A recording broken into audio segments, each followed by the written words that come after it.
Shalom bien-aimés, shalom à vous qui avez eu l'opportunité de nous suivre aujourd'hui à travers votre télévision. Merci de nous avoir donné le temps, merci de nous avoir donné vos temps si précis. Bien-aimés, pendant ce moment, nous allons réfléchir sur quelques versets de la parole.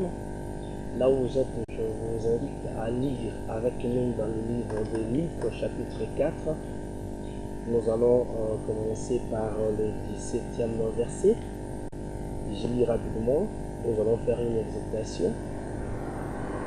La Bible dit, on lui remit le livre du prophète Ésaïe. L'ayant déroulé, il trouva l'endroit où il était écrit. L'Esprit du Seigneur est sur moi, c'est ça le partage d'aujourd'hui. L'Esprit du Seigneur est sur moi, parce qu'il m'a oint pour annoncer une bonne nouvelle aux pauvres, et il m'a envoyé pour guérir ceux qui ont le cœur brisé, pour proclamer aux captifs la délivrance et aux aveugles le recouvrement de la vie, pour renvoyer libres les opprimés, pour publier une année de grâce du Seigneur. Bien-aimés, là où nous venons de lire, il s'agit de notre Seigneur Jésus. Il était en fait au début de son ministère public, comme vous le connaissez. Il pensait apporter un éclairage, il pensait apporter une parole qui allait donner la vie en fait au peuple de Dieu. Là où nous venons de lire le docteur Luc, que vous connaissiez, les scientifiques, qui n'a pas suivi Jésus, qui n'a pas travaillé avec les seigneurs. Mais par contre, il a fait ses investigations après qu'il ait donné sa vie à Christ. Scientifique il était, il a commencé à faire des recherches scientifiques juste pour découvrir la véracité ou l'éclairage sur la personne de Jésus. Après qu'il ait récolté les données, il a écrit juste pour attester son témoignage, juste pour attester, pour prouver aux gens que la personne à qui il a donné sa vie n'est pas une personne imaginaire, mais c'est une personne réelle. C'est un homme qui donne la vie réellement. Ici, il nous dit quelque chose de très important. En fait, en réalité, à Luc chapitre 4, c'est une citation d'Ésaïe chapitre 61. Il dit que Jésus, il s'est rendu à la synagogue où il y avait beaucoup de gens, où il y avait naturellement les Juifs qui venaient régulièrement. D'abord, il y a des gens qui pensent qu'un Juif se rendait par jour 4 fois à l'église. Lui aussi, il se rend à l'église pour en fait communier avec le peuple, pour communier avec les gens qui avaient l'habitude de se rendre à l'église régulièrement. Et il arrive, la Bible dit, qu'il prend les rouleaux. Et en ouvrant les rouleaux, il tombe dans le papyrus, il tombe sur ces passages d'Ésaïe chapitre 61. Mais ce qui me fait du bien aujourd'hui que nous allons parler, nous allons essayer de discuter sur un point très important. Je vous invite à vous donner à fond pour que nous puissions comprendre ensemble la pensée de Christ. Et ça va nous aider en fait à bénéficier de quelque chose de la part du Seigneur. La Bible dit quelque chose de très important, bien aimé dans la foi chrétienne. La Bible dit qu'il ouvra le livre et il lit quelque chose d'exceptionnel que je veux vous garantir, que nous serons tous bénis aujourd'hui. Il dit, l'Esprit du Seigneur est sur moi parce qu'il m'a oint pour annoncer une bonne nouvelle aux pauvres. Il fait directement cette confirmation, il fait directement cette déclaration en disant que l'Esprit du Seigneur est sur lui, que Dieu l'a oint pour annoncer une bonne nouvelle aux pauvres. Il commence par dire que l'Esprit est sur lui. Bien aimé, je veux que les gens arrivent à comprendre. Parce que Jésus, en fait, il n'improvise pas sa mission. Il n'improvise pas son travail. Il n'improvise pas ce qu'il est descendu faire. Il dit directement, en fait, il lui révèle aux gens sa vision. Il lui révèle aux gens la raison de sa présence ici, c'est cette terre. Parce que vous remarquerez très souvent dans la vie, les gens qui ne maîtrisent pas en fait leur charge, les gens qui ne maîtrisent pas en fait leurs responsabilités, par moment, en fait, en commençant quelque chose, ou en commençant un service, en commençant une tâche, ils commencent directement à faire, mais en réalité, ils n'arrivent pas à comprendre c'est à quoi ils sont appelés à faire. Mais Jésus, en fait, clarifie des choses. Il dit que l'Esprit est sur lui et Dieu l'a oint pour annoncer une bonne nouvelle aux pauvres. Je vais aider une personne qui m'écoute aujourd'hui. Nous avons un Seigneur, nous avons un Dieu qui n'improvise pas des choses, mais qui sait pourquoi il est appelé à faire. Il dit que l'Esprit est sur lui, que Dieu l'a oint pour apporter une bonne nouvelle aux pauvres. Je suis en train de me demander s'il y a un pauvre qui m'écoute. Juste, je voulais dire à ces pauvres-là que Christ a dit que l'Esprit est sur lui et qu'il descend pour apporter une bonne nouvelle à un pauvre. Je vais dire à une personne qui m'écoute. Imaginez avec moi que tu te rends dans un milieu où il n'y a que des pauvres. Ou tu te rends à un milieu où tu rends visite à une personne dans sa maison qui n'a pas mangé il y a cela 3 jours, qui n'a pas mangé il y a cela 4 jours, qui n'a pas de travail, qui ne sait rien faire, et que toi tu lui apportes une bonne nouvelle. J'imagine que tu ne viendras pas lui dire des choses, mais tu viendras en fait consoler sa situation, tu viendras résoudre son équation, tu viendras en fait lui apporter la solution à son problème. La Bible dit que Jésus a été oint pour apporter une bonne nouvelle aux pauvres. Je pense qu'aujourd'hui que tu m'écoutes, que le Christ qui descend dans ta vie, il ne t'amène pas des paroles vaines. Il ne vient pas te dire des choses qui n'a ni tête ni queue, mais il vient en fait te dire des choses qui vont résoudre ton équation, qui va résoudre ton problème. Quand tu te rends devant un pauvre plutôt, je pense qu'en se rendant auprès de lui, si tu veux lui apporter assistance, si tu veux lui apporter quelque chose d'exceptionnel, je pense que tu vas résoudre en fait son problème en lui donnant satisfaction, en lui donnant la chose qu'il attend.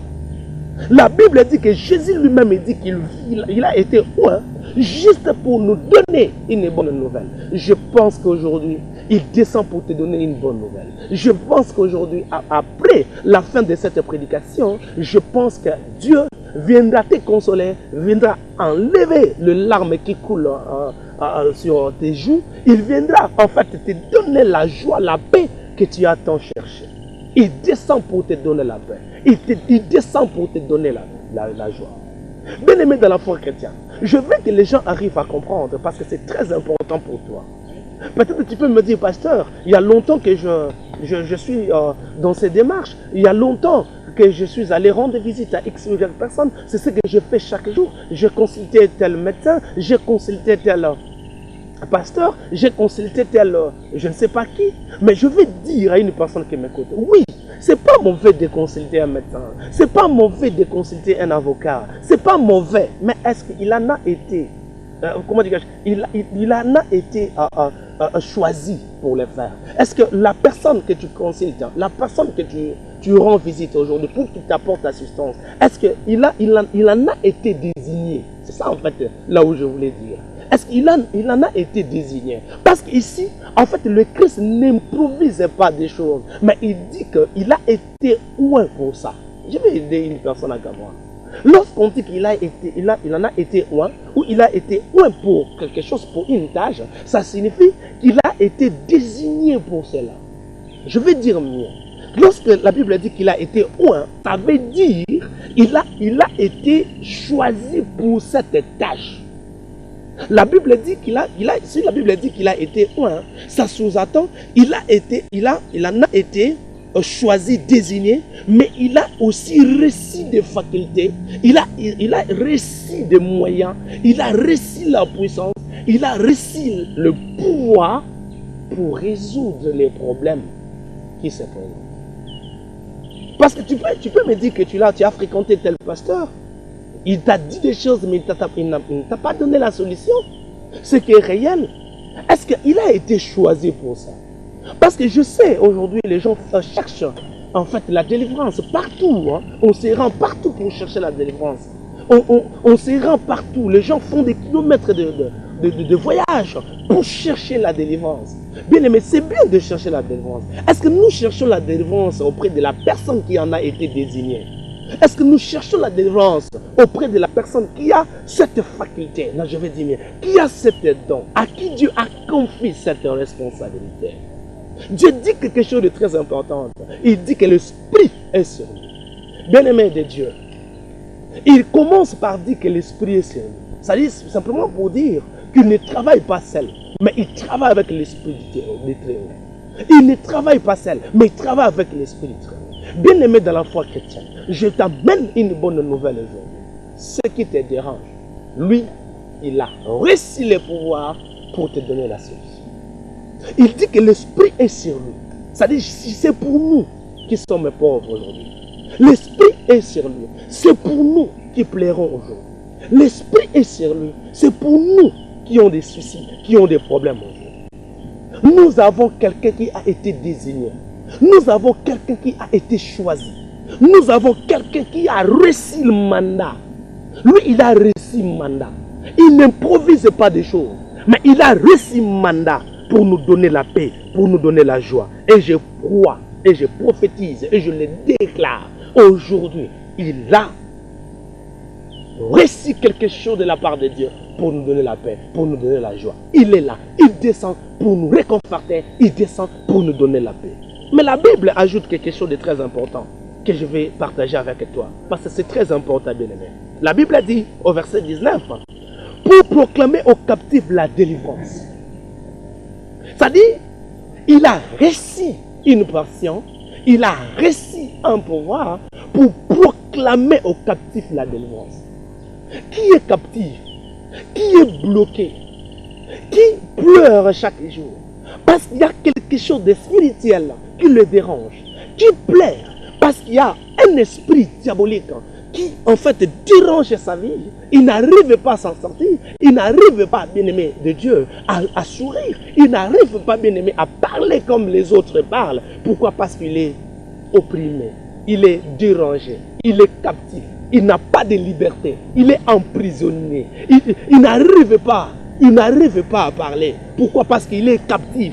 Un captif, il n'a pas de liberté. Un captif, il est emprisonné. Il est enfermé. Il n'arrive pas à s'en sortir. C'est une personne qui a des limites. Une personne qui n'arrive pas à quoi faire. Qui n'arrive pas à comprendre. Qui n'arrive même pas à se situer lui-même. Qui n'arrive pas à se positionner. Parce que tout ce qu'il fait, c'est au détriment en fait de sa propre vie. Tout ce qu'il fait, c'est pour sa souffrance. Tout ce qu'il fait, c'est-à-dire il n'a pas de liberté. Tout est conditionné. Or, Jésus dit que lui descend pour donner la délivrance aux captifs. Qu'est-ce qui te fait pleurer, mon bien-aimé, dans la foi chrétienne? Qu'est-ce qui t'enlève la joie? Qu'est-ce qui te dérange? Quand toi-même tu te poses des questions, quand toi-même tu te demandes, pourquoi je suis né? Il y a des situations pareilles. Ça dit, toi-même tu te demandes, qu'est-ce que je fais pour subir comme ça? Qu'est-ce que je fais pour souffrir comme ça? Qu'est-ce que je fais pour vivre ce que je suis en train de vivre? Quand tu te poses de telles questions, je vais te répondre aujourd'hui. Il y a quelqu'un qui a reçu un mandat. Il y a quelqu'un qui a été loin pour nous donner la délivrance. Bien-aimé dans la foi chrétienne, quand tu regardes tes enfants, quand tu regardes ton mari, quand tu regardes ta femme, quand tu regardes les gens qui sont autour de toi, toi-même tu n'arrives pas à comprendre, mais on ne vit pas. On ne vit pas. Nous sommes dans une précarité inexplicable. Il y a des gens comme ça. Ils se lèvent, ils ne savent même pas qu'est-ce qu'il va faire pour manger. Il y a des gens comme ça, ils ne savent même pas qu'est-ce qu'il va faire pour prendre même quelque chose à donner à ses enfants. Ils ne savent pas. Il y a des gens qui vivent dans une précarité, des captifs. Ils sont enfermés. Ils sont limités. Ils n'ont pas d'espace. Ils sont limités. Mais il y a quelqu'un qui a reçu le mandat. pour nous donner la paix, pour nous donner la délivrance. Bien-aimé dans la foi, quelqu'un tu m'écoutes là où tu es. Je vais t'aider à comprendre. Peut-être que tu as consulté je ne sais pas qui. Bien-aimé, très souvent ce qui nous dérange, excusez-moi de dire ça, lorsque ça ne marche pas, au lieu de chercher la personne qui peut nous donner solution, au lieu de chercher la personne qui peut nous donner de l'espoir, on cherche très souvent des gens qui nous donnent que des promesses, mais ils n'en réalisent pas. Ils ne réalisent pas ces promesses, mais ils continuent à nous les donner, ils continuent à nous les balancer, ils continuent à les faire, mais ils n'ont pas de solution. Je vais te proposer une personne aujourd'hui. La personne que je vais te proposer, lui, en fait, on ne part pas auprès de lui pour qu'il nous donne la solution. Mais lui-même, il a la solution, il vient vers nous. Il vient vers nous. Parce qu'il en a reçu mandat. Il a été loin pour ça. Je dis aujourd'hui, si tu crois au Seigneur, si tu donnes ta vie à Christ, si tu penses que lui est la seule personne qui peut te délivrer, bien aimé, on ne va pas attendre demain. Aujourd'hui, il peut te donner la vie. Aujourd'hui, il peut te donner la solution. Aujourd'hui, il peut te réconforter. Il peut te donner de l'espoir. Ce que tu as tant cherché, ça se trouve entre les mains de Christ. Mon Dieu. Ce que tu as tant cherché, ça se trouve entre les mains de Christ. Il en a reçu mandat. Il a été loin pour ça. Il donne la délivrance aux captifs. La délivrance, c'est quoi? C'est rendre libre. Non, je prophétise pour une personne qui m'écoute. Aujourd'hui, il descend pour te rendre libre. Bien aimé, crois là où tu es. En fait, le problème est que tu ne faut pas continuer à penser que du fait que X personnes, je dis des noms, X personnes, Y personnes, les deux n'ont pas réussi à te donner la solution, que Christ aussi ne peut pas te donner la solution. Cela ne veut pas dire du fait que tu avais tellement confiance à ton père, du fait que tu avais tellement confiance à ta mère, les deux n'ont pas réussi à te donner la satisfaction. Ils n'ont pas réussi à te donner satisfaction. Christ aussi ne saura pas te donner satisfaction. Christ n'est pas comme ton père. Christ n'est pas comme ta mère. Christ n'est pas comme ton frère qui est je ne sais pas où, qui ne fait que te donner des promesses. Lui, si il descend, il te donne la paix, il te donne la joie, il te donne la satisfaction, il te fait même oublier que X ou Y personnes, ils t'ont donné la promesse. Il descend pour te donner la délivrance. Je prophétise pour une personne qui m'écoute. Ta délivrance, ce n'est pas demain. Je dis c'est aujourd'hui au nom de Jésus. Croyez en lui. Donne-lui ta vie. Donne-lui confiance. Il descend pour te donner la vie. Et l'esprit est sur lui. Il ne travaille pas sans onction. Il ne travaille pas sans puissance. Mais l'esprit est sur lui. Il en a reçu mandat. Bien aimé de Dieu, je veux que les gens arrivent à comprendre. En fait, quand quelqu'un dit que l'esprit est sur lui, il dit que toute puissance est sur lui. Il dit l'onction est sur lui. L'onction c'est quoi? C'est une activation surnaturelle. Ça dit il a été activé spirituellement, surnaturellement, juste pour te donner la solution. Je dis que ton problème a une solution aujourd'hui au nom de Jésus. Je dis que le problème qui te fait pleurer a une solution aujourd'hui au nom de Jésus. Ça, il descend pour te donner la paix. Maman, papa qui m'écoute, mon bien-aimé, ma bien-aimée qui m'écoute, je vais te dire qu'aujourd'hui Jésus descend pour te donner la délivrance. Lui, en fait, il ne va pas, je vais dire bien, lui, il ne va pas tâtonner parce qu'il sait en fait au fond ce qui te dérange. Il sait le problème. Je veux dire à une personne qui m'écoute, n'avez-vous pas encore vu, même une fois, que tu te rends à l'hôpital, tu te fais examiner, le médecin te donne une prescription médicale, tu te rends dans une pharmacie, tu achètes des produits, tu prends et à la fin tu n'es pas guéri. Tu ne te poses pas la question même une fois que tu te présentes devant un médecin, il te pose des dizaines de questions, il te pose des centaines de questions, juste pour avoir une idée de ce qui te dérange. Oh, le Christ n'a pas besoin de tout ça.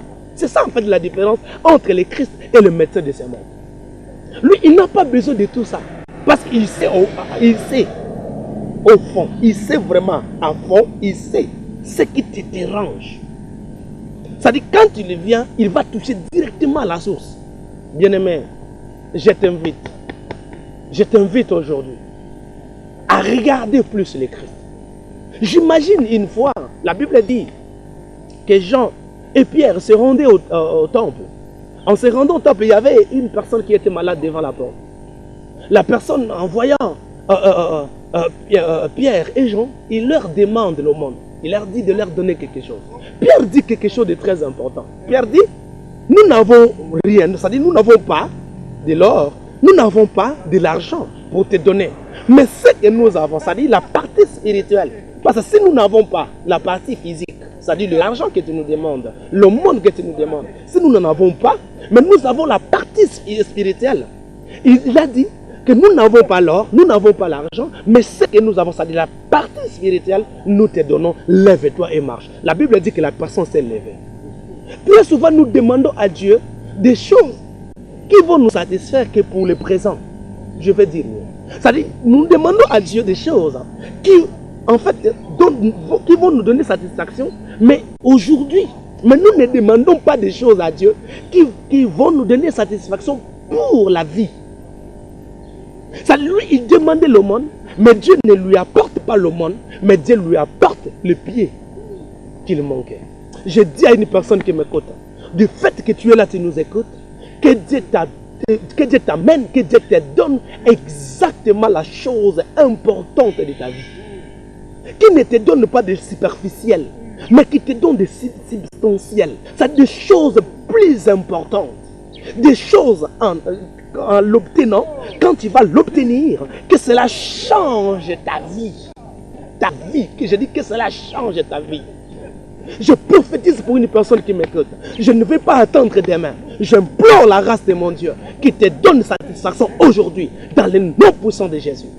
Tout ce qui te fait plaire, tout ce qui t'enlève la joie, tout ce qui, en fait, quand tu le vois, ça dégoûte ta vie. Que cela soit enlevé au nom de Jésus. Reçois cela dans le nom puissant de Jésus. Pierre dit, nous n'avons pas ce que tu nous demandes, mais nous avons une autre partie spirituelle de ce que tu nous demandes pas. Ça, nous avons exactement ce que tu ne nous demandes pas.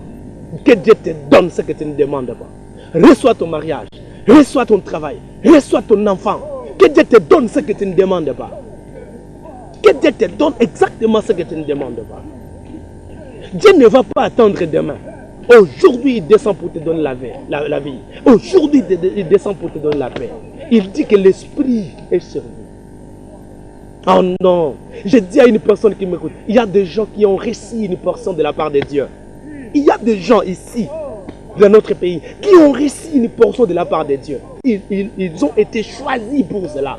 Et je pense qu'aujourd'hui, quand tu les rencontres, tu auras la vie et tu auras la paix. Bien-aimés dans la foi chrétienne, permettez-moi de vous dire quelque chose avant de terminer, sincèrement, parce que c'est très important. Dieu descend pour te donner la paix. Il descend pour te donner la vie. Il descend pour te donner la délivrance que tu veux. En leur remettant le rouleau, les gens ont dit, mais n'est-ce pas celui-ci le fils de Joseph?